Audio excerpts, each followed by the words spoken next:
हर हर महादेव सुबह शाम। जैसे हो कावड़िया बाबा धाम, बोले हर हर महादेव सुबह शाम। जैसे हो कावड़िया बाबा धाम,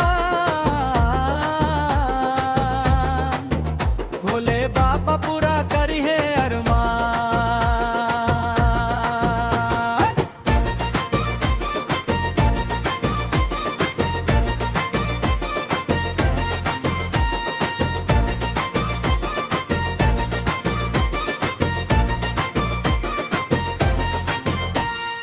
गंगा जल लेके चलल बानी, केसरिया रंगवा लहराए, डमरू के धुन मनवा भाए, बोल बम के गूंजे नारा, देवघर धाम सबके बुलाए, श्रद्धा से माथा झुकाई, भक्ति के डगरिया सजाई, भोले के नाम जपी जाई।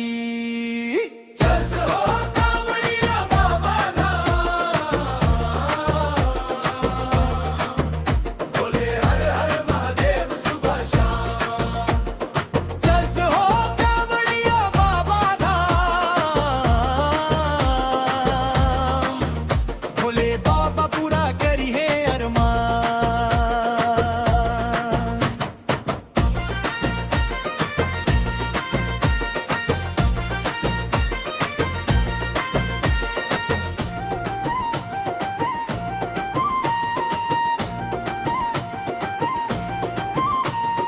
सावन के पावन महीना, भोले के नाम जपी नगीना, श्रद्धा से जल चढ़ाई, मिट जाई जीवन के पीड़ा, मन में उगे नया उजियारा, दुखवा से मिल जाए किनारा, बाबा के चरणन में आके जग जाए सबके सहारा।